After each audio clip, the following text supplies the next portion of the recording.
Hey, what's going on, Who Dat Nation? It is yours truly, TJ Jones, the host of the State of the Saints podcast. Thank you so much for checking out the State of the Saints podcast, where we talk New Orleans Saints. And on this edition, we're going to dive a little bit deeper into the DeShaun Watson story. I'm pretty sure everybody knows by now that the Saints have put their hat into the race to acquire quarterback DeShaun Watson. Now, if you've been following individuals on social media, as I have, you know that this is a very touchy subject to some individuals out there. I mean, this is a subject that has really divided the Who Dat Nation. You have some people out there that feels like by signing DeShaun Watson, it would alienate some of the Saints fan base. Some people feel like, well, the guy, went to court. They didn't find any evidence on him. So, he should be able to go out and play. I mean, it is a very, very touchy subject. I mean, especially when we're talking about sexual assault, sexual misconduct, sexual harassment. It's always a touchy subject because, and honestly, Who Dat Nation, I can completely understand it. I understand from a woman's standpoint how women for years feel like they've been crying in the wilderness. They haven't gotten the opportunity to really speak up because they feel like this is a male-dominated world and nobody really cares about the feelings and the views of a woman. I said this on the last show. I'm not here to try to change anybody's mind about how they feel about DeShaun Watson. I personally believe that DeShaun Watson deserves to play in the National Football League. Has absolutely nothing to do with the fact that he will be playing for the Saints. I would be saying that if he didn't play for the Saints. This has absolutely nothing to do with him playing for the New Orleans Saints. I don't care that much. Me personally, I don't feel like the New Orleans Saints are in as bad a position as people make them out to be. Now, I understand that this is I'm using air quotes here, quarterback-driven league. I understand that, right? If you don't have a quarterback, then that means you're not going to win, whatever. I feel like the New Orleans Saints are a really good, solid football team. If they get a stable quarterback in there, a guy that's not going to make too many mistakes and probably win you some games if need be, I think the Saints are good enough to make a championship run. I am on the fence to believe that what the Houston Texans are asking for may be a little bit too much for me, especially a team that is going through a succession plan. You don't have your long tenure head coach. You don't have your long tenure Hall of Fame quarterback. So I just feel like you're going in a different direction. You got a brand new head coach. So I understand that the New Orleans Saints are trying to make a splash of this thing. And I wouldn't be mad if they were to get DeShaun Watson, but I would just say that they need to tread very softly. I also feel like if you're doing all this in order to acquire DeShaun Watson, you better get him. Because if I'm Jameis Winston right now and I'm seeing that you all are trying to shuck and jive your way to a DeShaun Watson acquirement, guess what? I'm looking at this. I'm like, man, I'm not your first choice. Well, maybe I need to do what's best for me. The Saints better be very, very careful because while we're wondering, man, should we get Jameis? I want Jameis. I want DeShaun. There's a strong possibility based on the Saints' actions that we might not get either one of these guys. And then you will find yourself trying to find another suitable quarterback, rather it's Jimmy Garoppolo, rather it's Teddy Bridgewater, or rather it's somebody in the draft. I mean, so you got to be very, very careful. The New Orleans Saints must feel that they have a real strong chance of getting this guy because there's no way in the world that they will show their hands when they have an able quarterback in Jameis Winston who has shown you that he has some good bright spots and some things that you can build on. He showed you that, and he's still out there. So the Saints better be very, very careful the way that they handle this situation. I hate that this whole situation is dividing members of the Who Dat Nation. Some people, I feel like they're very passionate about the things that they're saying. And then I just think that they have people out there that are just saying things that they feel like are politically correct to protect their brand and their base. Me personally, I just think that we have to have these tough conversations. And honestly, I don't think one has anything to do with the other. You know, some people like to put labels on individuals. I'm not for labels because, number one, I don't really know a person that fully. If by just interacting with them on social media, you will never get a full understanding of a person based on how they tweet on social media, despite how society wants you to think. You can believe a certain thing, but that doesn't mean that you're a racist. You know, I have some journalists out there that might have a perspective in the form of they don't want DeShaun Watson, and people are trying to label these people racist. I don't think racism has anything to do with it. If we want to look at people as human beings, then we need to understand the individuals out there. And there are some races out there, but there are some people who are looking at this guy as a human being and as a quarterback in the National Football League. And I don't feel like it's right if you're trying to label these individuals as racist, because I don't feel like it has anything to do with it. DeShaun Watson put himself in a position that involves a lot of scrutiny. And even though, you know, he did go to court, there are going to be people that in a court of public opinion will never trust DeShaun Watson. They will never get on board, no matter how many games he wins, no matter how many yards he throws for it, no matter how many touchdowns, and hell, even if he brings a championship to the city of New Orleans. Now, I do believe that the majority, I'm just being serious, the majority of individuals will get on board if he starts to win, because winning heals all, seriously. And over the course of time, because the way that the world is so, bundled up, convoluted, so much stuff going on, so many stories that are trying to get our attention, trying to, get our eye. I just feel like situations like this, people are going to tend to forget about. You know, some people may not, but the majority of people will. That just, it is no fault of theirs. It's just the way that the world works. You know, it's like how you can remember dates and times of tragic events, and then all of a sudden, like, you're like, man, I forgot that happened. It just happens, man, and that's just the truth. But we're not here on the State of the Saints podcast. I'm not trying to change anybody's mind. I'm not trying to change anybody's mind about the way they think about DeShaun Watson. I just feel like the guy deserves to be playing in the National Football League. I mean, unless some stuff, more stuff comes out and it says otherwise. But right now, it's just pure speculation. It's he said, she said. And I know people say, man, well, if it's smoke, there's fire.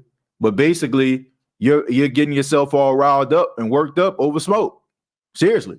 I mean, you don't see any fire right now. The only thing that you see is smoke. And a lot of people are prejudging this situation, and they haven't seen the whole thing pan out. You know, I mean, it's just, I've never been that type of person. And I'm going to tell you why, and then I'm going to get to the question. I'm going to tell everybody why I don't jump to conclusions about individuals. Back in 2007, I was a junior at Jackson State University. And this was during a time when the Jenna 6 situation came out. Some of y'all probably remember that, right? Jenna 6, Jenna, Louisiana, there were nooses that were tied on the trees. These six black guys got into a fight with some white students at a school for the nooses being tied on the trees, and the six guys got arrested. And everybody went down to Jenna, Louisiana. You had people that were dressed in black across the campus of Jackson State University in solidarity to support the Jenna 6. You had people going down to Jenna, Louisiana and protest. You had some of those mainstay social justice warriors out there like Al Sharpton and Jesse Jackson. They came down there.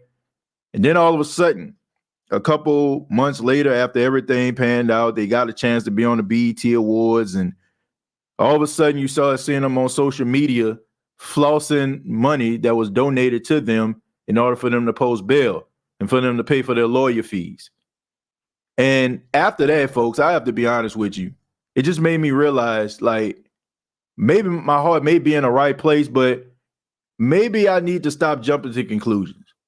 I was one of those people that was dressed in black. I was one of those people that was ready for combat, going down to Jenna, Louisiana, trying to support the guys. I can remember being a college kid, spending my last bit of money trying to figure out how I was going to get $25, $30 to fill up the tank just to drive down there, right? And after they did that, man, it just left a bad taste in my mouth. And from that day on, I just decided no matter how outraged things may be, no matter how many people want you to react. I will never, ever jump to conclusions. I will wait till the very end for me to decide.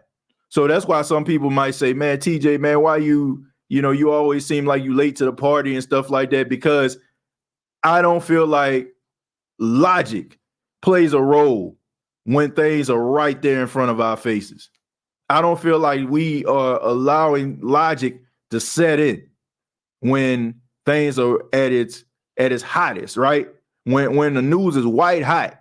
I don't feel like we're using our sound judgment.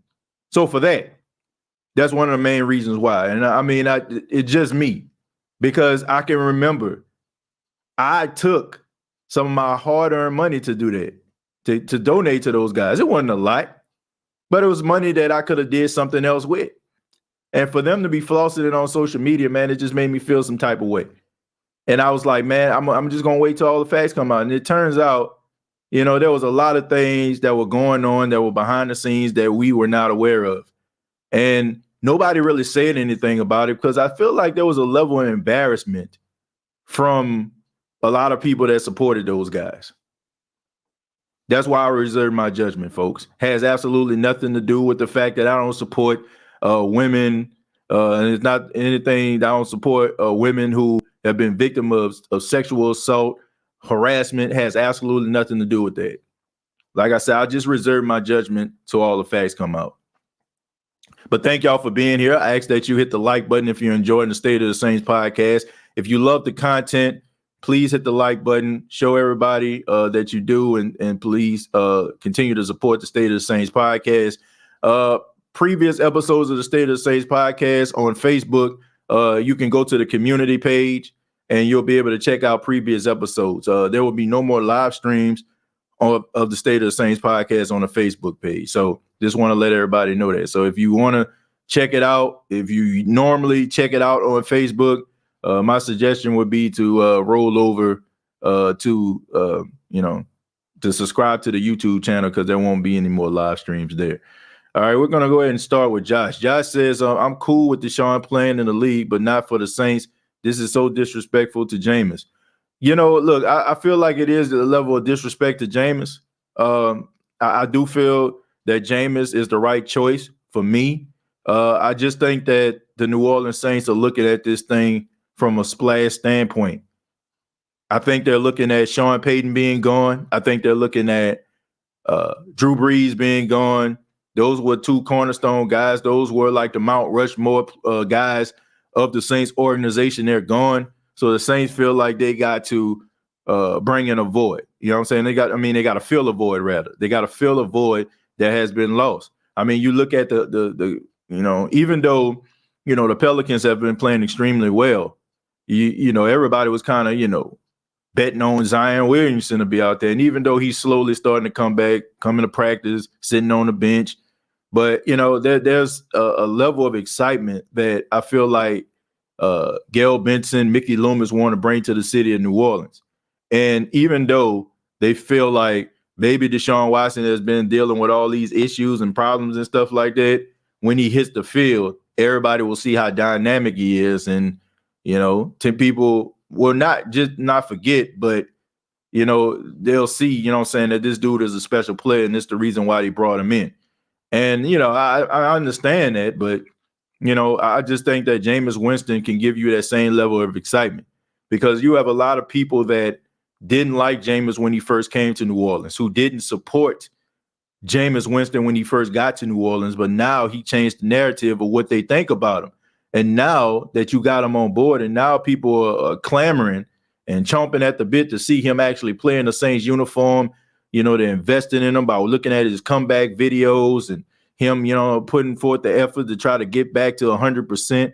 And then all of a sudden now it's like, okay, well, he's not good enough. Me personally, I feel like the Saints would be making a mistake, because I feel that Jameis Winston is good enough to be the Saints quarterback. I just think that the Saints are trying to do more than what they have to do. I don't know why, but maybe they feel like they don't have the right coaching staff to develop Jameis. Maybe they feel like they need a more of a ready product in DeShaun Watson than trying to figure out, okay, let's try to build up Jameis Winston. Let's try to help him see the field versus a guy that they feel like can already see the field and has an idea and be able to make better decisions. I don't know, but I feel like Jameis Winston has got a bad rep because of how things were in Tampa, going to a bad organization. And not to mention, you have a bunch of media people that seem like they have some type of agenda to try to make this guy look like a loser, trying to make this dude look like a failure, no matter how much work he put in, no matter how well he throws the football, no matter how he throws the ball out of bounds. It just seems like to me the narrative is he is unfixable. You can't fix him. But I fail to believe that narrative. Saints trying to lowball Jameis, but going all out for Watson. It's clear they don't really want Jameis. I don't know if they don't really want Jameis. Like I said, I just feel like, based on what I just said, I just think that the Saints are looking for a splash based on what they lost. Re-sign Jameis Winston now, 10,000. I don't know what that means. The talented disparity isn't big enough to give up that much capital. I agree with that, Malik. I am not trying to give up that much for DeShaun Watson. Number one, he has to go to civil court. I understand that, and with that, there's a possibility that this dude can be suspended for 6 games, even 10 games. Now you can probably appeal it, bump it down to 4. But he's going to be missing some time. And if he's going to be missing some time, I mean, is it worth that, right? I heard some people talking about possibly having Ryan Ramczyk in the deal. I mean, that would be a huge mistake. Ryan Ramczyk is one hell of an offensive lineman. This dude is talented. This dude, to me, has Hall of Fame talent. The only thing I feel like when it comes to Ryan Ramczyk, the biggest issue is he doesn't play in a bigger market. He's so good at his job that nobody really pays attention to him. But when he's not out there, you can tell. But if Ryan Ramczyk was the right tackle for the Cowboys, or he was a right tackle for the Giants, or he was a right tackle for the Packers, I guarantee you this dude will be all pro, Pro Bowl, all of it. I just feel like he's a victim of the market that the Saints are in.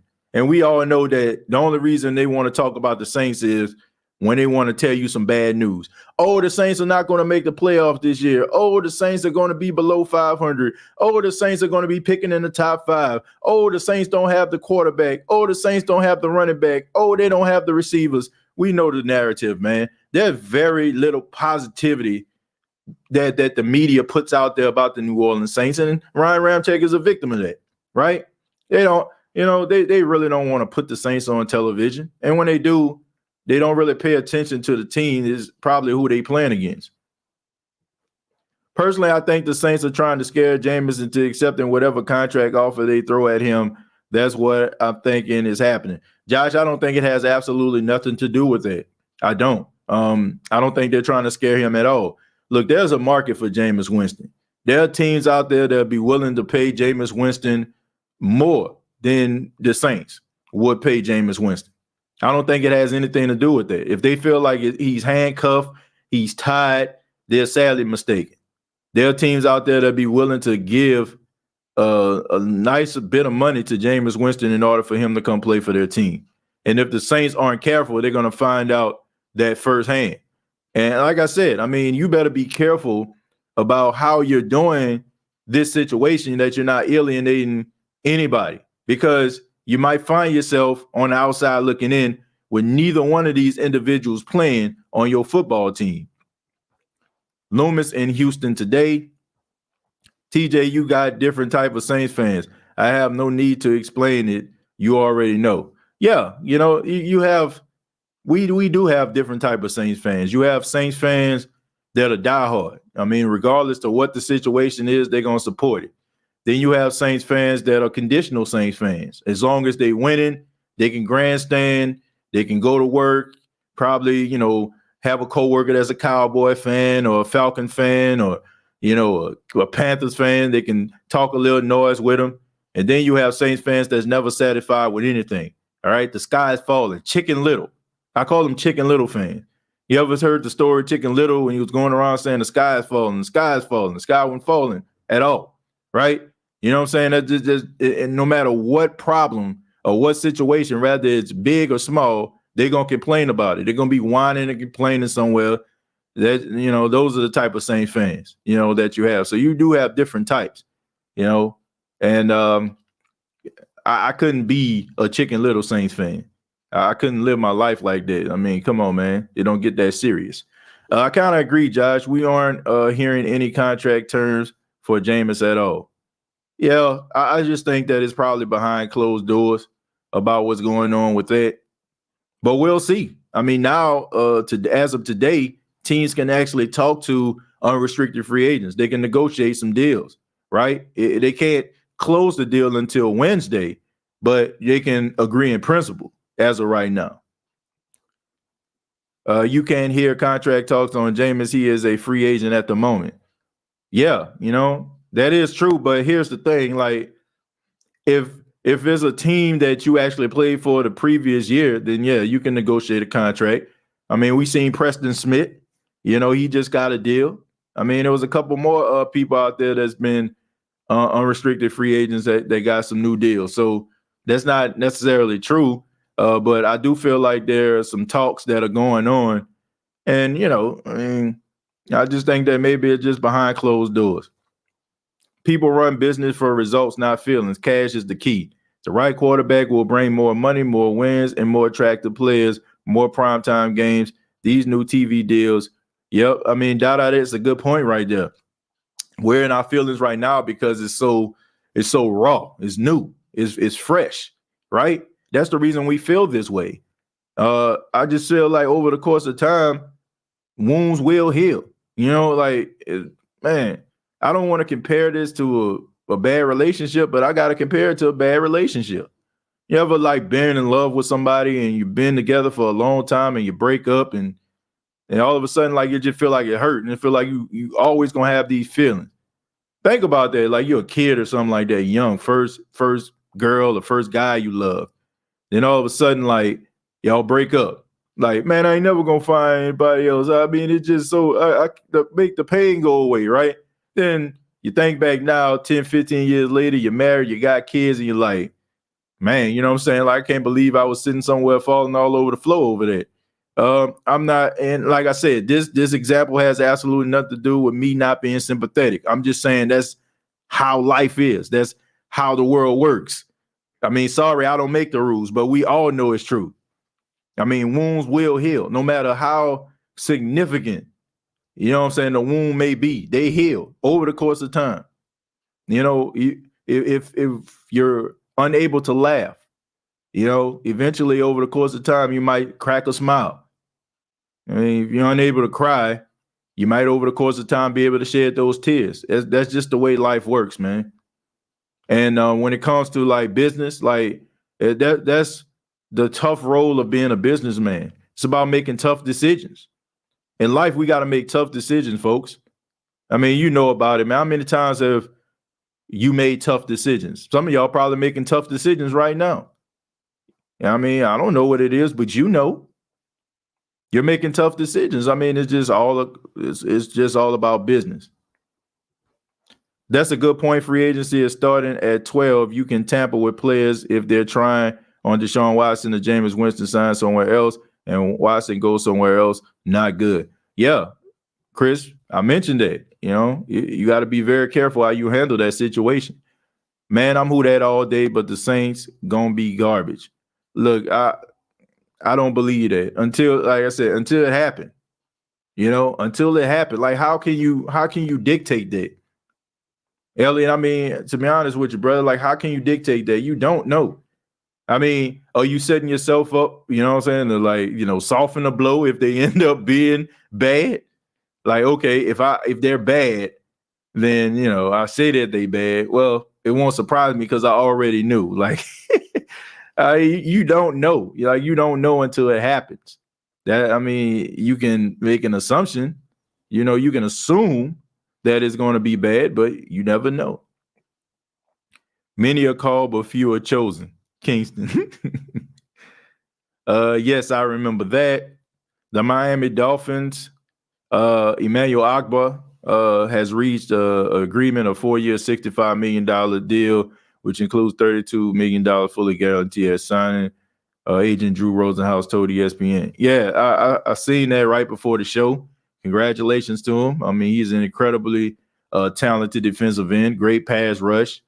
Sky's the limit for him. You know, he's only getting better year after year. So the Miami Dolphins, they're really good at getting pressure on the quarterback. So you have a new head coach in Mike McDaniels. It's always helpful to have, defense on the opposite side of where a coach bread is buttered, to be able to do their thing. And he can come up in here with a new offensive game plan, new philosophy. He has some talented players there. So just something that they can build on. I remember that, and I am young at age 28. Not to bring up old news, but Michael Vick went to jail over dogs. Man, this world is crazy. Women are the most beautiful and fragile humans on the planet. This is a lack of disrespect to them. I mean, Mario, you're entitled to your opinion, man. I mean, I'm not here to change your mind, but like you said before, you know, who are we to tell people they wrong about feeling the way that they do? That's something that I don't want to do. I'm talking to the people that got legit feelings, not fake feelings, legit feelings. Like when this happened, they think back to a situation that may have happened to them, or a person that strongly sympathizes with those women. May not have happened to them, but they can feel the pain of that woman. But they got some people out here, they just saying all the right things. They just saying this stuff. They just saying it. They don't mean it, right? I'm not going to watch football. I'm not going to support the Saints. I'm not going to the games. You're lying. That's what I got a problem with. I got a problem with those individuals. Like, come on, man. Like, why we got to be so fake and phony? Like, why we got to be so artificial? Like, seriously, man, like, it's okay to not, you know what I'm saying, to like sit back and just see how things are going to play out without just jumping out of the window. I got to have this hot take. I got to have this tweet. I got to let people know how I feel. Who cares at the end of the day? Seriously. Like nobody, like honestly, it is an honor and a privilege to get behind this microphone and individuals listen to me and they invest in this show. It really is. But who the hell am I to tell anybody, well, you should feel like this? No, it's not my place, man. And, like I said, I just sit back and I just analyze the situation. It's okay to sit back and analyze the situation without just having a hot take just to feel like you first in the matter. Everybody is trying to jump the gun. Everybody is trying to get their take out there. Everybody out there just trying to get likes and follows and stuff like that because I said something just so profound. I want people to know I'm deep. I want people to know that I'm woke. Okay, man. Whatever floats your boat, whatever make your boat float. But I'm talking about the individuals that's out there that's really in pain today. Those are the people that I sympathize with, not people that's trying to expand their brand and trying to build up themselves in the process. I have no respect for that. And I ain't even got to say who you are. You know who you are. You look in the mirror every single day and you know what your mind is like and you know what you're trying to do. A bad relationship. Thank you very much for the $2. Says the same situation remind me a little bit of myself. Thank you for the $2. And Elliot, thank you very much for the $4.99. I appreciate that as well, man. I'm gonna stroll down a little bit because I think I reached a point where I was kind of talking about the Gen 6, and so I'm gonna stroll down a little bit more, read a few more comments. If you feel like you want to express yourself, and I went past your comment, then feel free to copy and paste it. Lavelle says if Jameis comes back and doesn't play up to the expectations, then the same people will be saying we should have signed Watson. Well, look. You're damn if you do, and you're damn if you don't, right? That's just how it works. Life is about choices. I mean, there was a play that my former college professor, Dr. Mark G. Henderson, wrote. It was called Challenge, Choices, and Consequences, right? You know what I'm saying? Like, you know what I'm saying? You go out here, you make a deal, you know what I'm saying? You come up with a conclusion, you make a choice, but with that choice, there are consequences that come behind it. We don't know how anything is going to pan out. You don't know. Like if they were to trade and DeShaun signs off on it and he comes to the New Orleans Saints, he can get suspended. I mentioned on the last show, he has a history of being injured, right? A rib here, ankle there, knee there. You know what I'm saying? Like, so he hasn't been the most durable quarterback you ever seen. Things happen. So, I mean, there are pros and cons to both of these situations. Both. I hope there is a reason Jameis rehabs in Saints gear. Wink, wink. That's because he wants to show them that he's all in. You know, that's what he wanted to show. He wanted to show that he's all in. Look, Jameis, people can talk about Jameis all they want, but Jameis is a genuine dude, like when he speaks. I don't think that, some people, they can't alienate individuals. Like, okay, you know what I'm saying? Like, man, I believe in this dude, but like I feel like he humbly, truly believes in what he's saying. And I really believe that this dude loves New Orleans. I think, he grew up as a Saints fan. I really believe that. And I really think that he looked at it as it was a badge of honor to be the starting quarterback of the New Orleans Saints. I really feel that way.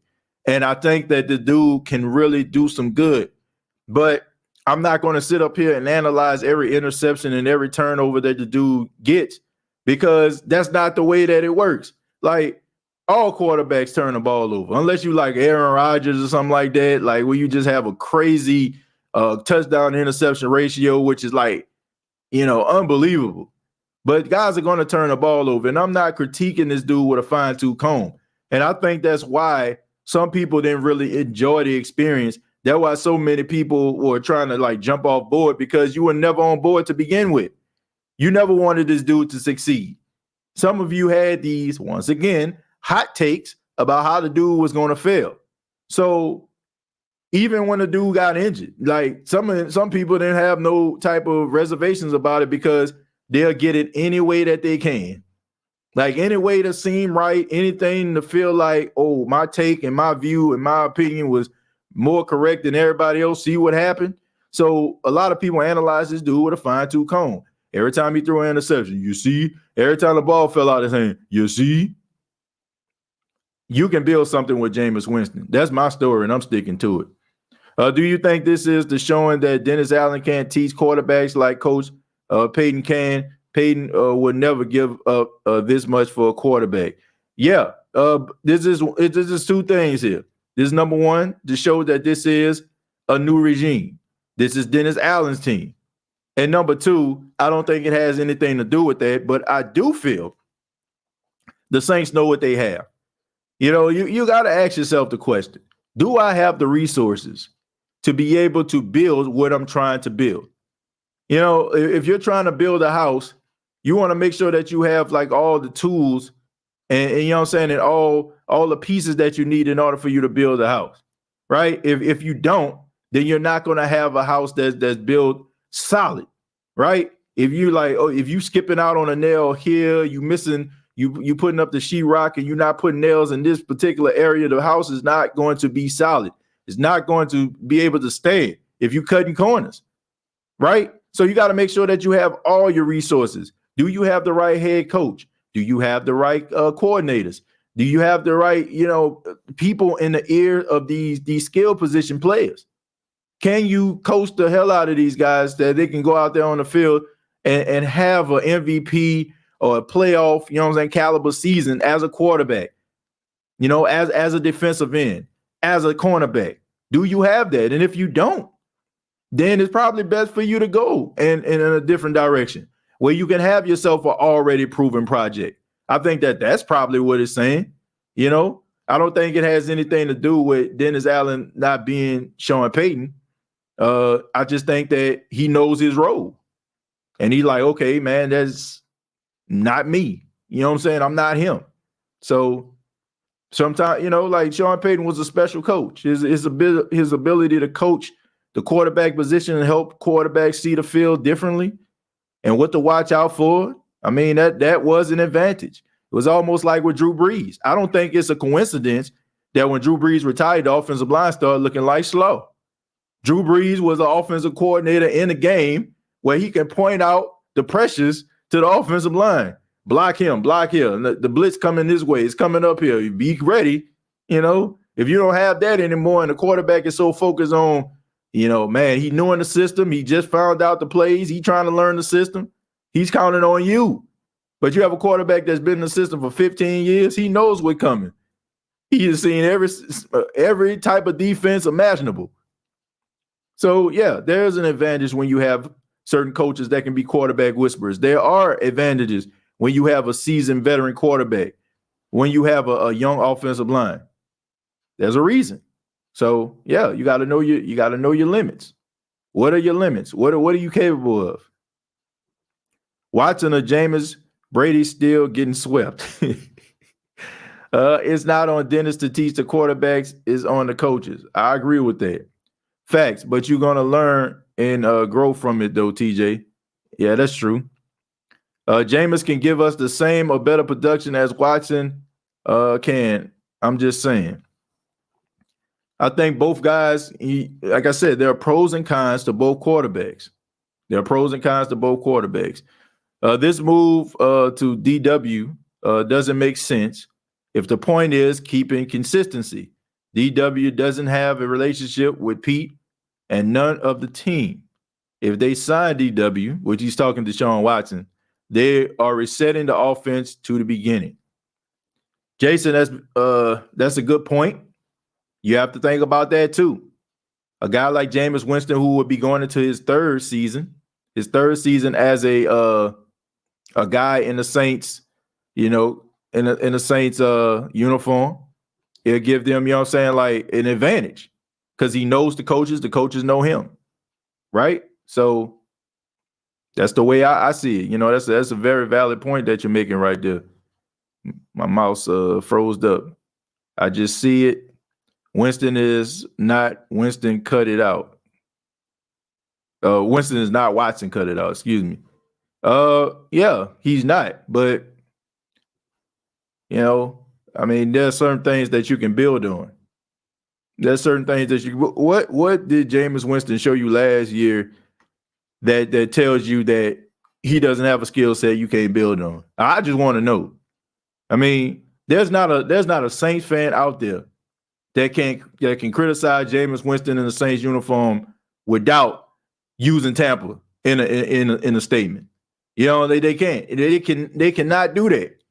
You know, like I said, you know, like every person is judging this dude based on what he did with another team.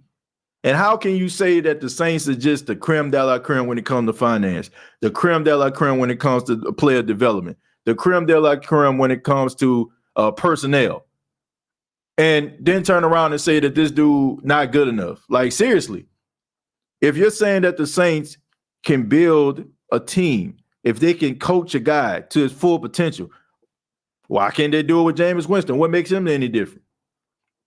All I'm saying is what I've seen as a starting quarterback, it is not the Jameis Winston that people were saying. Because the argument was, and the knock on Jameis Winston was him being a turnover machine. In the Saints uniform, he was not a turnover machine. So where's the argument then? Oh, he can't throw the football? We know that ain't true. You know what I'm saying? Like he doesn't have the arm talent. We know that's not true. He can't make, you know what I'm saying, decisions. You know, like he throwing the ball out of bounds. So what more do you want? Well, in Tampa, he threw 30 interceptions. Well, there we go. That's the crux of it all. Saints will shock a lot of people. Go Saints, go. I hope so. Saints almost made the playoff with a center button at quarterback. We're going to be all right. Jameis has been good friends with Boosie since the Tallahassee, for those who didn't attend FAMU days. Pretty sure he's recruiting Jameis hard for the Saints. Yeah. I mean, I don't think that has anything to do with it, but, you know, okay. You know, we'll take it any way we can get it, right? I see the Panthers are cutting a lot of players. Yeah, I mean, look, the Panthers have an advantage because the Panthers can use Christian McCaffrey in that deal. And I'm going to be honest with you. That's a very appealing trade. You know, if to get DeShaun Watson is to get rid of Christian McCaffrey. A guy, when healthy, is one of the best running backs in football. Why are we guilty to proven innocent? That's unfair. That is true. And even that, even if we're proven innocent, we still guilty because you still have people out there, man, nah, bro, they paid somebody. Man, they did something under the table. Man, like you're never going to satisfy the masses. A person can tell one of the most massive lies on you, but it's about what people believe. I want to say maybe Charlemagne the God, he said, why would you want to believe the truth when the lie is more entertaining? I mean, it's true, right? A lot of us, we want, like, people love a car crash. Seriously, people love a car crash. We say that we don't, but you ever thought about this, man? When an accident happens on the road and traffic's at a standstill, why traffic at a standstill? It's not because more times than not, it's not because the police is in the middle of the street flagging in traffic. It's because people are slowing down because they want to see what happened on the side of the road. I mean, they want to see the accident. It's cars slowing down to almost, a slow pace to see if somebody's in a car, how much damage is it, and how many cars were involved in it. We love that. You know what I'm saying? It entertains us. So any type of scandal, any type of controversy, you know what I'm saying? Like we're going to try to latch on to it. And we find ourselves creating narratives, building storylines that's not even there. But we always have that saying, it's better them than me. If the Saints really are pursuing Watson, then Gail Benson must be okay with this. I can't imagine any female owner supporting anyone accused of serial assault and acquiring them. Oh, Jeffrey, I'm going to say this, man, and I'm going to speak to a lot of the members of the media, and I'm sorry, but it needs to be said. I didn't see that same type of energy when it came to the Catholic Church. Where was that energy at? I'm serious, man. If we want to talk about the Saints and supporting the New Orleans Saints and, we need to do this, and, I can't believe the Saints did this, why isn't nobody talking about the Catholic Church scandal and how Gail Benson was giving money to the Catholic Church? These same individuals during the time of all that scandal going down. Nobody did their due diligence. Nobody investigated the situation, but DeShaun Watson is where they draw the line. But think about all those little boys that was victims of that. Y'all see what I'm saying? Y'all see what a hypocrisy is? Y'all see what that is? But all of a sudden, this 6'3", 220, 230 pound quarterback is where I draw the line. I ain't supporting the team no more. You tell me what's more devastating. I mean, a team that gets a player that comes with some baggage, or an organization wrapped around not just the organization, but an entire city wrapped around this controversy. You tell me. But nobody said anything. They reported that maybe 1 or 2 days, and all of a sudden it just went to sleep. You know why? Because people aren't doing their due diligence. It's easy for us to go out here and criticize them, but we really have to do some soul searching when we thinking and supporting the organization itself that's really out here doing something that we don't like. If they get a player, well, I got a problem with the player. But what about the organization? What about the organization? Why where that energy was at then? Nobody said anything. Nobody said anything about not going to games.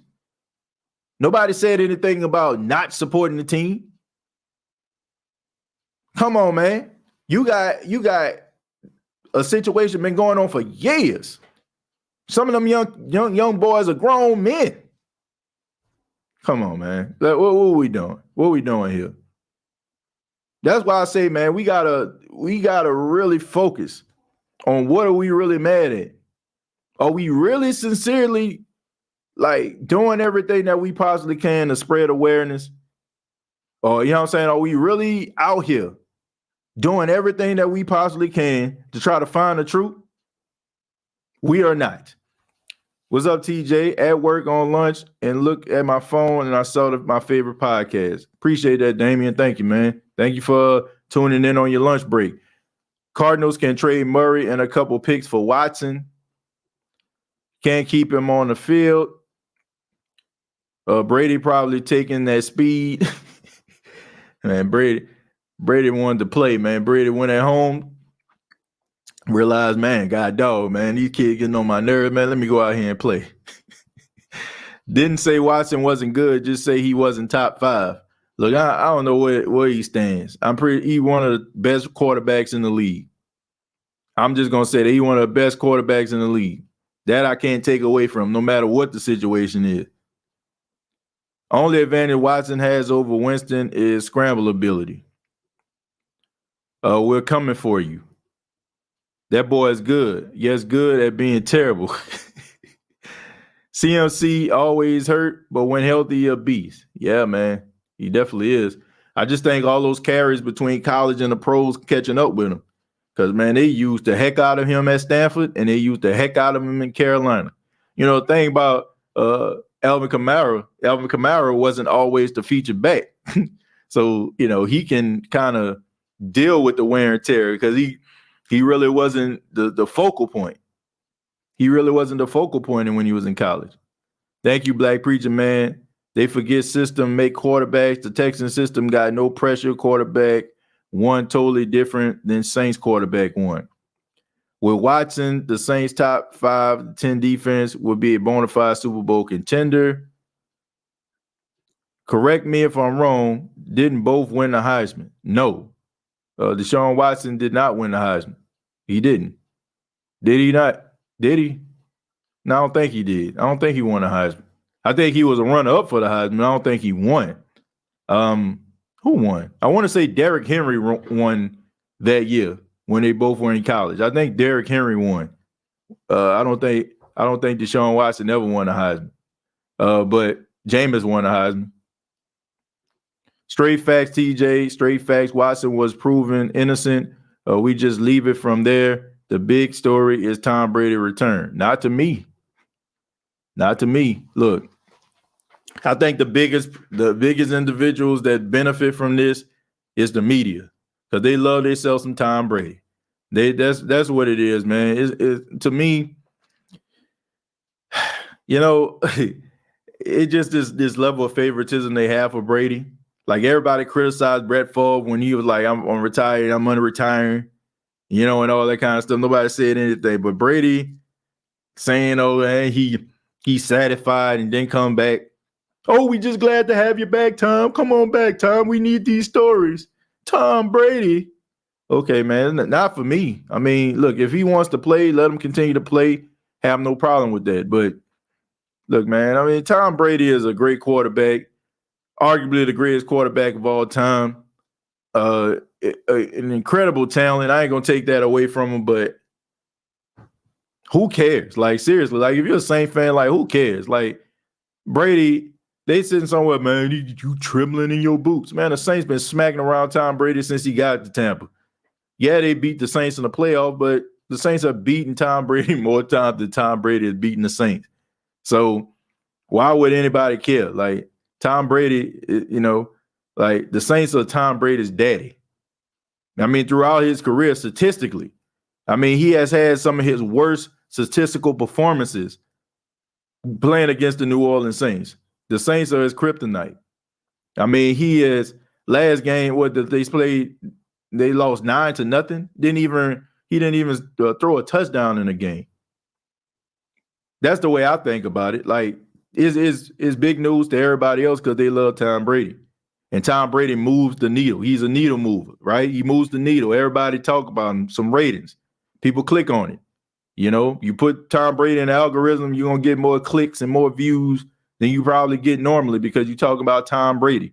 But me, you know, if he's happy, he's back, his wife content with it, fan base of Tampa, y'all cool with it, whatever. But to me, I don't care. Man, funny how people go crazy when a black man is not convicted, but they let Big Ben scandal get swept under. Mario, I will say too, as a black man, in the defense of the world and society during Ben Roethlisberger issue, None of these movements were going on at the time. There was no Time's Up. There was no Me Too. There was none of that stuff right there.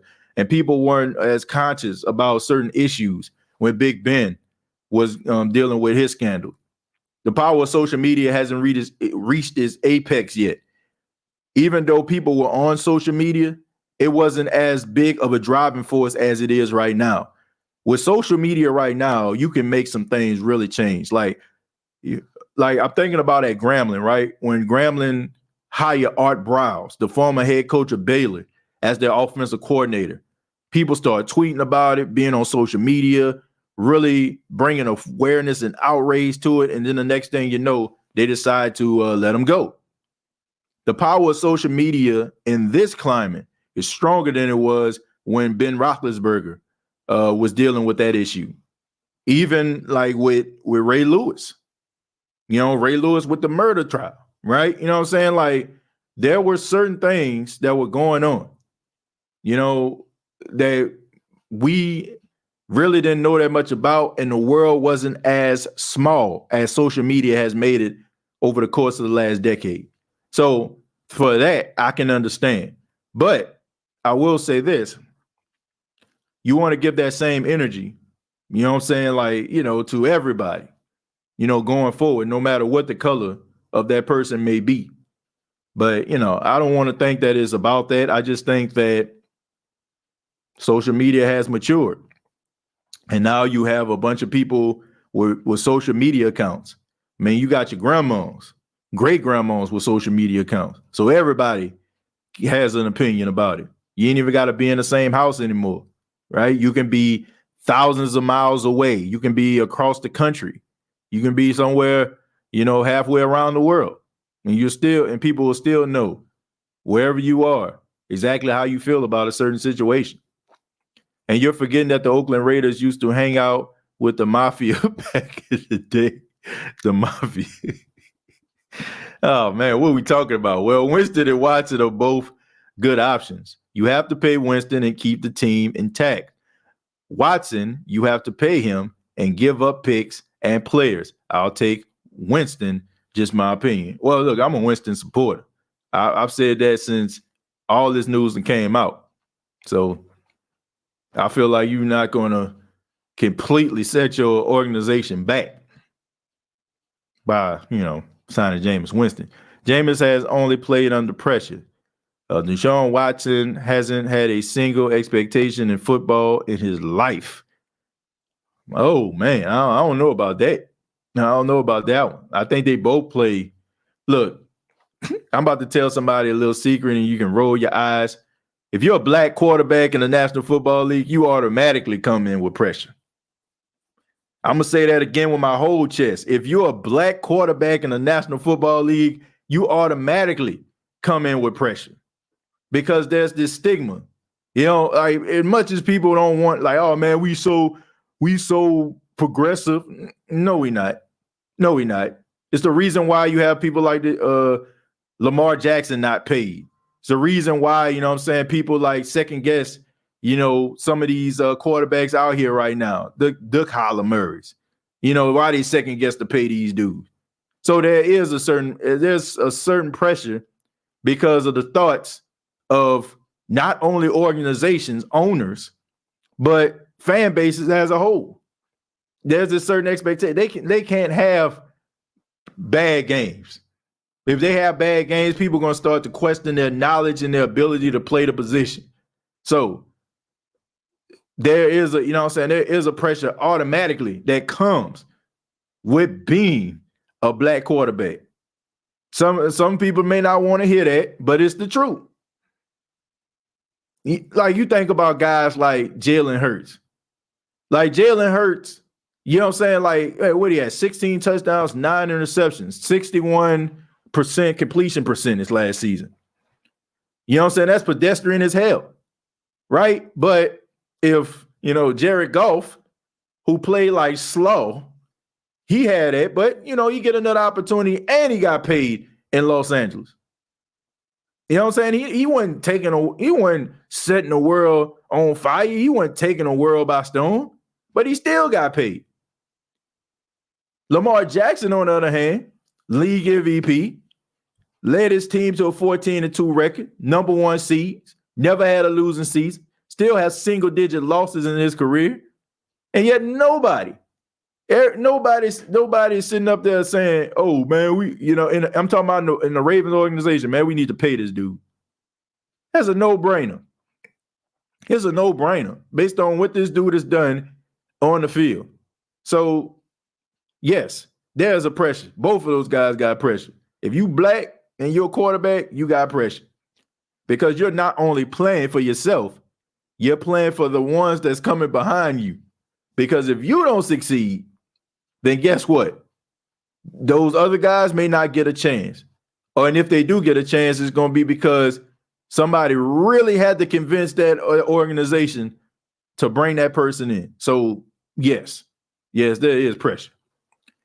Jameis would be the best, but his agent probably trying to gouge too much money. I don't know. I don't agree with that. I know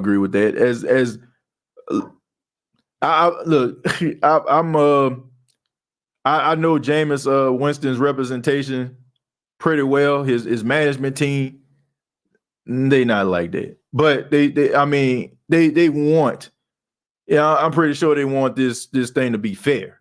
They want it to be fair, and he deserved that. Don't sit up here and lowball the guy. I don't think they're trying to get as much money as they can. But Derek, I'm sorry, man, I just had to say that. But DeShaun Watson would be the next best thing. I just don't like giving away the picks, but you always get more picks. Derek, look, I don't think it's anything about money. I think if it's about money and negotiating, it's about a fair exchange, my brother. That's it. You got a job, I'm sure. You want to make sure that you get the most money. Like if you up for a pay raise, most jobs, you probably get a pay raise every year, if I'm not mistaken. You get a pay raise, you sit up in there, you get evaluated. You want to be evaluated as such. If you came there every day, you never missed a day of work, you came there sick, you came there hurt, came there frustrated, you still showed up to work, you did your job to the fullest of your ability, you probably trained some people on the job too. And somebody say, well, you know what, I ain't going to give you no raise. I give you this, but let's just give you a quarter more. Like, you crazy, right? You know what I'm saying? Or if they be like, okay, man, we want to add this to your workload, but we ain't going to pay you nothing. Like, you seriously? Like, the logic that we use when it comes to contract negotiation for other people that don't involve us is completely unbelievable. Like, it is so unbelievable that people don't use the same logic that they would in their actual lives that they do when it comes to these players. There's no way in the world you're going to sit up here and be like, if somebody talk about giving you a pay cut at your job, and yes, okay, I will concede you don't make that type of money, but God dog it, you earned that money, right? You earned it. You worked every single day for the amount of time, the effort that you put into work. You earned it. So why is it that a person who feels that they have done what they needed to do in order for them to generate a certain salary, why is it that we got to tell people, man, well, he should be making this? Let somebody tell you what you should be making. And the next thing don't come out your mouth is expletives. You right about that, TJ. It's all over the sports show. Tom Brady is Tom Brady. Especially Skip Bayless. Yeah, Skip Bayless, his career winding down. Once LeBron and Tom Brady leave, he ain't gonna have nothing else to talk about. Brady imitating James Brown. I'm back. Boom, boom, I'm back. All right. And he lost his O-line, not good. Well, he only lost Allen Marpet. He still got Ryan Jensen, old dirty tail. He also got Christian Wirfs, who's a really good right tackle. I ain't gonna take that away from him. Dude is really, really good. Dude a beast. He still got some guys on the offensive line, man. So, not all is lost. Clarence says, can somebody please explain how 3 late first-round picks is too much to pay for a 26-year-old proven top 5 quarterback in the National Football League? Chance, you already basically said it. 3 first-round picks, and you're saying late. Okay, so that's speculative right there. You're speculating that it's going to be 3 late first round picks. Look, I like the energy. I like the confidence you have in the team, but you don't know that for sure. You don't know that for sure. But I mean, that's the reason why. And I'm saying that because I want you to understand how people feel about it, right? So it's first round picks. So of course they're gonna feel a certain way about it, because you have to answer the question, is it worth it? You think the Rams thinking about how they gave up for Stafford? No, they're not. And that's a very valid point. That's a very good point. You have to be able to have the right front office in order to make this thing work. I don't think they're thinking about it, but I mean, that's just the way the Rams are structured. The Rams, they'll go out here and get players. They'll sign a guy. They don't really care too much about first round picks. I can't remember the last time the Rams had a first round pick. Who, Ty Gurley? It's been a while. But I mean, it's always going to come with some questions, Chance, especially like when you have to give up some top picks, and not to mention some players that can possibly be cornerstone players for years to come, man. Like, man, when you talk about Ramchick and you talking about top players that have made the Saints better over the course of the years, giving them up in the process of 3 first-round picks, of course, it's going to make anybody raise an eyebrow or two, make anybody kind of nervous. I mean, I like the optimism, by you saying late first-round picks, because you assume, that if the Saints were to get DeShaun Watson, they will be a playoff contender, a borderline playoff contender, or there'll be a deep playoff team, possible Super Bowl contender. I like the energy, but that's one way of looking at it. Somebody else probably looking at it like first round picks, period. We don't know where they're going, where they're going to be. They can be a 10th, they can be 11th, they can be a 32nd, TJ Mitchell Trubisky just agreed to a 2-year deal with the Steelers. The free agent quarterback pool is thinning down for the Saints. And you know what that's telling me right there? I'm being real with you. You know what that's telling me right there? It's telling me that the Saints and Jameis Winston are talking to each other. Because, look, man, I hope everybody don't believe that even though today is the day you can start talking to players, that guys aren't talking to each other. Y'all ever just notice, like, on Wednesday or Tuesday, whenever the new league year starts, all of a sudden 10, 12, 15, 20 transactions just happen? How did it happen so fast? You telling me that y'all going to negotiate something like this, a life-changing decision like that over the course of 2 days? Are you kidding me? Please don't believe the lie that they're trying to tell you. So I say that to say this. It tells me that the Saints and Jameis Winston are still in talks. They're still in talks. And if, and they're trying to figure out what needs to get done. Because I'm going to be honest with you. If you had a choice, if you're the Steelers, you had a choice to get Mitchell Trubisky or Jameis Winston, which one you rolling with? Seriously, which one you rolling with? I would be upset with the Saints if they don't bring Jameis Winston. Jameis has to want to come back too. Jameis want to come back. Jameis wants to come back. Just reported Eagles pushing hard for Watson. That'll be a suitable place for him. That would be a place that wouldn't surprise me. Eagles. That's true. I forgot about the Colts. The Saints are going to be garbage if they don't attack this quarterback situation ASAP. They need to sign Winston ASAP. Then a free agent address the old line, wide receiver, and free safety positions. Look, look, even though that nothing is coming out right now, I'm pretty sure the Saints are addressing these issues. I'm pretty sure that they are. I don't want anybody to be concerned or worried about that. Lavelle says 3 first-round picks isn't too much because we don't know how they're going to pan out. Our last first-round picks have been average. Good point. Good point. I don't mind giving away multiple first-round picks because we most likely will recoup the same picks once paid in return to coach. That's a good point. Man, y'all making some good points today. I see the scenarios. I see that. And man, y'all making some hellified points. Like seriously. I like the mind frame of a lot of you here today. Jameis throws 5 to 8 dimes a game. I am torn. I love DeShaun Watson as an option. Look, I like DeShaun Watson too. I don't get my hopes up. I feel like if you were to get DeShaun or Jameis, it's win-win to me because I like both guys, and I think that you can build around both guys. That's the way I look at it. I mean, the Saints are in a good position if Jameis is willing to negotiate with them. Jameis got a cannon of an arm. Remember when he launched that ball to Deontay Harris against Washington? Yeah, he definitely did that.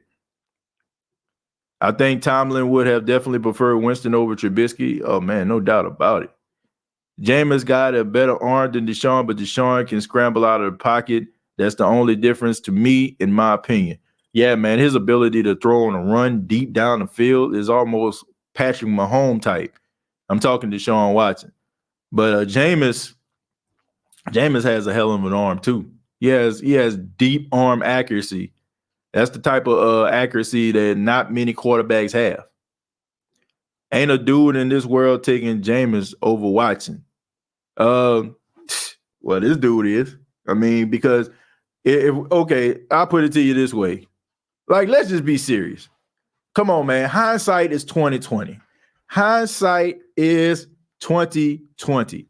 If you take both of these guys, you put Jameis Winston back at Florida State, you put DeShaun Watson back at Clemson, and you have yourself a draft. Who you going with? You going with Jameis Winston based on his success, based on his game performances. You know what I'm saying? Like, you're taking Jameis Winston. See, we have the opportunity and the ability now to look at it from a different standpoint because of how their career so far has panned out. You're going to go with Jameis Winston. Jameis Winston, won the national championship, the first inaugural college football playoff national championship. He won the Heisman Trophy. And some people are saying, okay, I'll take DeShaun Watson. That's fine. But you got to remember, DeShaun Watson wasn't a first pick overall. Yeah, he wasn't. He wasn't even a top 10 pick. So, come on, man. Like, let's just be real about this. We have an opportunity now to look at this thing from a completely different perspective. The present day affects that. But anybody will tell you, based on the scouting reports, how people looked at Jameis, how people looked at DeShaun, Jameis Winston would be the choice that people would make. And we'll, like I said, we'll say that now, but like I said, your present day logic is kicking it. Like if both guys are coming out of college right now, the experts will tell you that Jameis Winston is the better quarterback. So I mean neither one of them, in my opinion, you go wrong with. See that, but I'm just saying, based on how the scouting reports would look and how things would be based, Jameis would win. You're not taking Winston. He had turnover issues at Florida State. Watson went to back-to-back championships and won one. DeShaun Watson went back-to-back in national championships and still wasn't picked in the top 10. Come on, man. Like, seriously. Like, let's just be real about this. Like, if his playoff performances, college football playoff performances, if his career at Clemson, back-to-back national championships, you know what I'm saying, late game heroics against a really good Alabama team, if that didn't get him picked in the top 10, then you meaning to tell me that they're going to pick him over Jameis Winston, who went first overall. Like, come on, man. Like, man, let's go back to that draft. Let's go back to the DeShaun Watson draft. I'm putting it up right now. Now let's look at this. Let's take a look at this. Let's take a look at the NFL draft. Right. Mitchell Trubisky went before him. Patrick Mahomes, understandably so, went before him. So Mitchell Trubisky, they felt Mitchell Trubisky was a better quarterback than DeShaun Watson was, who went 12th overall. And then you also had guys like, let me see. I don't think I see another quarterback up in this thing. Nope. DeShone Kizer, next quarterback picked off the board. So this dude went 12th overall, back-to-back national championships, late game heroics, and yet they still felt like he was worthy of a 12th pick. I think Jameis had better personality to maintain a good relationship with the team. Having a good bond with your team is important. Cody, thank you very much for $4.99. I don't know if DeShaun had a good relationship or not. I'm pretty sure he did. Guys loved him. Guys loved DeShaun Watson. We actually passed up on Watson to get Marshawn Lattimore. It's a good point. But, at that time, to be fair to the Saints, they wanted Patrick Mahomes. And we see why. We see why. But Patrick Mahomes was unheralded, in my opinion. Like, he just came out of nowhere. Like, you just started hearing people, man, Patrick Mahomes? And come on, man, it's Texas Tech we talking about here. They throw the ball about 1 million times a game. They don't even run a football. Come on. So he came out of nowhere. So that's what the Saints wanted. But the Chiefs end up stepping up and getting him. And the rest is history. Man, you really sleeping on Watson. No, I'm not. I'm not sleeping on Watson. What I'm telling you is based on, at that time, based on the draft positioning, both guys, what they did in college, I'm telling you that people would pick Jameis Winston over DeShaun Watson. The history has shown that. Dude was a 12th overall pick. Mitchell freaking Trubisky went before him. How can you explain that? How can you justify that? To say that, people will want DeShaun Watson. Yeah, today, you know what I'm saying? Based on how their careers have panned out so far, yeah. But if we're talking about it from college, they're going to pick Jameis. That's just what it is. But no, look, DeShaun Watson, no, bro. Like, don't get it twisted. If the Saints were to make this deal, it would be one heck of a deal. You know what I'm saying? And I would embrace it. So I'm not knocking him.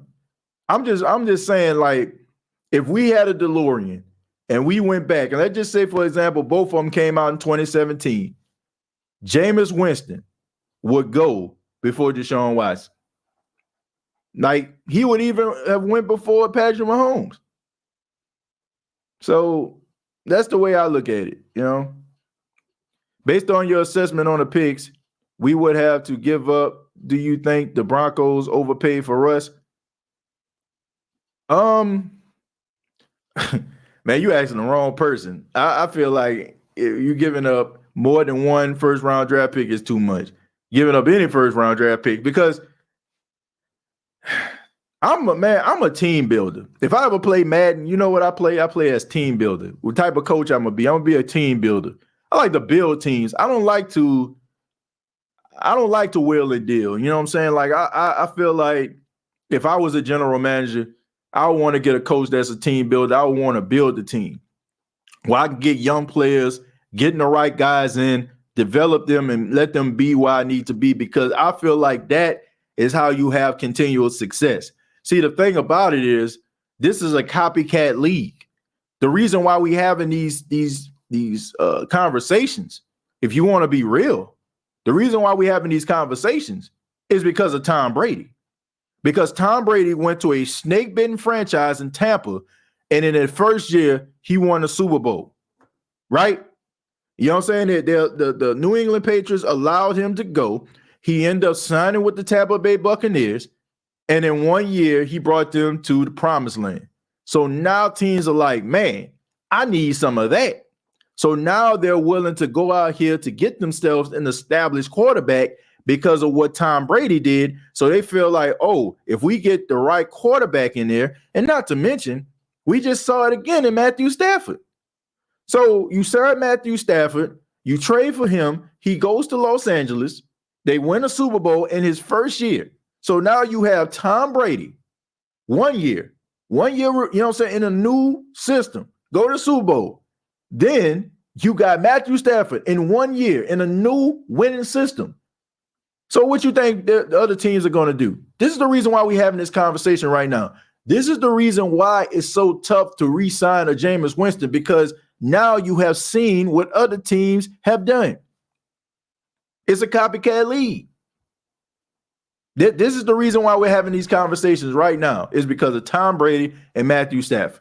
Now teams feel like, man, if I get myself a young quarterback right now, it's going to probably take some time for him to develop. You know, it's going to take some time for him to learn the playbook, the speed of the game. We got to wait on all that. Well, let's just go ahead and get a quarterback in here that's established, that's a winner, that is proven that he has the talent, and we put some talent around him. We can be a Super Bowl contender. That's the reason why we're having these conversations with DeShaun Watson. That is why it's so tough for a guy like Jameis Winston to come back, because, you know, the Tom Brady, Matthew Stafford thing made it feel so appealing. TJ, Michael Thomas, did Deshaun Watson have the same agent? This is going to make our offense off the change with excitement. I'll cross that bridge when we get there. I'm not going to get my hopes up. I don't know how this thing's going to pan out. But yes, you know, they would be pretty fun to watch those two guys play with each other. People also forget in Winston's 30 interception year, he has a bum shoulder, torn meniscus, and a broken thumb on his throwing hand. Also lost Evans and Godwin the last couple of games. Look, I'm not even evaluating Jameis Winston based on what he did out there in Tampa. My overall evaluation is what he did in the Saints uniform. And what I've seen is good enough for him to continue to have a starting job with the New Orleans Saints. I mean, look, all that 30 interception stuff, man, like that's old news to me. Honestly, that's like 3 years ago. Why are we still talking about what this dude did 3 years ago? Jameis could have started as a true freshman at FSU, but that would have meant benching E.J. Manuel, who was a senior, so he was redshirted. And E.J. Manuel, right, went to Buffalo. Didn't pan out. Building teams through free agency get you a Super Bowl. Look at the last few Super Bowl champs besides the Chiefs. See, that's what I'm saying. Like now, that is the wave. There's different ways you can carve a turkey, right? Just because the last couple of years has shown us that you can do that, don't mean that is the way to do it. You know, I feel like you can build teams and you can go to a championship. We seen that proven. We seen, you know, guys go out there, sign a couple of free agents, and along with the team that they actually built and win championships, right? So I don't feel like there's the right or wrong way to do it. I just think that is the wave now. We seen it. We feel like it's attainable. We feel like, okay, we seen this the last couple of days, so that is, well, last couple of years. So now it's like, yeah, that's the way to do it. I don't feel like there's a right or wrong way to do it, folks. You know, you strike while the iron is hot. You know what I'm saying? You get hot at the right time. I don't care if you have a starting quarterback who, you know what I'm saying, won 7 Super Bowls. You got a quarterback with a bunch of promise. If you got the right team, you get hot at the right time, you can still win a championship. I enjoy building a team on the game myself. Yeah. It's funny how for 20 years, Brady showed you can build teams and win 6 rings. He leads 1 year, wins, and now everybody throws that out the window and tries to build through free agency. Jason, it's the same way. Like I said, man, it's no right or wrong way about this. There's no right or wrong way about this. I don't think that just because it happened the last 2 years, you know, it's a wave. Oh, okay, so I guess Super Bowls in your home stadium is a wave now, right? The last 2 Super Bowl winners just so happen to be playing in their home stadium. So guess that's the wave too, right? You know? I mean, there's such thing as outliers and anomalies, you know? Just because I guess we should sign the Denver Broncos as the Super Bowl contenders for Denver, right? They went out here and they paid this bread for us. So I guess we should go ahead and put them on the marquee, right? And I guess when Tom Brady decides to come back, I guess we should put them on there too, right? I guess because, based on what history is showing us, if you sign, a free agent, if you sign a guy, I guess that's the way to do it. I guess Mitchell Trubisky in a better situation in Pittsburgh, I guess you need to put them in the AFC Championship. 164 wonderful people watching, 70 likes. Please help TJ get to 100 likes. Much appreciated. Yeah, man, I would appreciate that if you do. Hello, TJ. Look how Joe Burrow changed the culture in Cincy. Yeah. Yeah, I see how he changed the culture. But do the Saints really need a culture change? No, they don't need a culture change. I mean, we know that this team is consistently winning. So I don't think they need a culture change. They needed a culture change in Cincy because there wasn't really too much to cheer about. I don't think it'll hurt us at all. Well, it may not, but I mean, you have to think to yourself like, man, this might be a lot to give up. I'm going to take a few more and let's get up out of here. TJ, the New Orleans Saints have never drafted a young quarterback in the first round since Archie Manning. Yeah, it's been that long. They never have. I just think that the Saints just don't like the young quarterback role. I know Sean Payton didn't. I know he ain't like young quarterbacks. He'd rather go out there and get himself a seasoned veteran. Watson remind me of Joe Burrow with that winning mentality.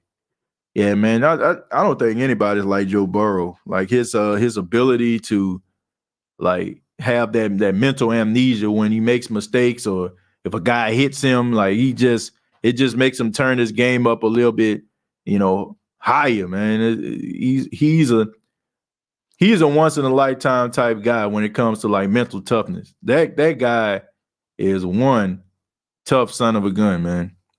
And TJ Jones, do you know in a 1962, the beginning of football, the Oakland Raiders did hang out with the Mafia back then?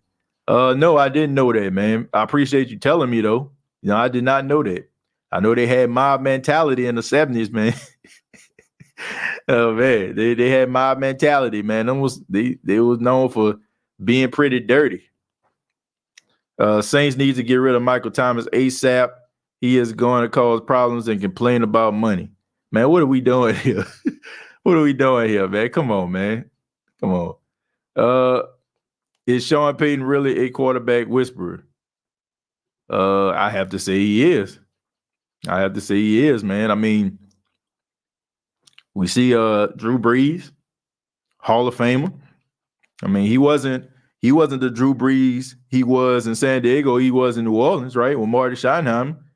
Got Drew Brees, got him a gold jacket. Soon to be gold jacket. Then you had Teddy Bridgewater came in, got him paid $60 million. Brought Jameis Winston in, had people yelling and screaming about Taysom Hill possibly being a starting quarterback. So for him to even be considered being a starting quarterback, I'm talking Taysom, he had to play pretty decent for people to even think that, right? So I have to say, yes, he is a quarterback whisperer. And now we see with Jameis Winston, like now some people that didn't want Jameis before want him now. So I have to say, yes, he is a quarterback whisperer. I wonder what Sean Payton contract on the low key be traded away for extra first, second round picks in next 2 years. Who knows? Might. And finally, in the game of the week goes to Depth Loop on my PS5. That's the game of the week so far. Ramsey, I appreciate that, man. Thank you for telling us about the game of the week. But Who Dat Nation, my final thoughts is very simple. We shouldn't allow this DeShaun Watson news to divide us as a fan base. We're all one fan base, and we're all fans of this team that is the New Orleans Saints. And I understand that people have different opinions about this, but that what makes us special as people. It's not my opinion is stronger than yours. It's not, you know what I'm saying, I'm more self-conscious than you are, I value life more than you do. Shouldn't be about that, man. It just makes us different. And I just think the biggest issue that we need to work on is trying to understand one another, not labeling each other, not telling each other what we are, but to really have each other fully understand our point of view. And most importantly, have an open mind. See, that's one of the biggest issues that we have. When we have debates and when we want people to see our point of view, we don't listen to them. Or we pseudo listen. We take certain parts out of the statements that they're making to make our statement credible, but we're not really listening to each other. So I just ask everybody on this day, man, if you go to social media and you're going on Twitter, to really try to understand the opposing person's point of view and help them to understand your point of view without there being arguments or someone labeling one another. Because to me, you're doing yourself a disservice and you're possibly causing yourself a really good relationship with a person that you don't even know. But this has been the State of the Saints podcast. Thank you all so much for your time. Be sure to subscribe to the YouTube channel, youtube.com, search The State of the Saints podcast, facebook.com, search The State of the Saints podcast. Previous episodes available on iTunes, Spotify, iHeartRadio, Anchor FM. The State of the Saints podcast is brought to you by manscaped.com. Use the promo code State of Saints. Save 20% off of your purchase. And we're also a part of the Pigskin Podcast Network. Till next time, all I got to say is, who dat?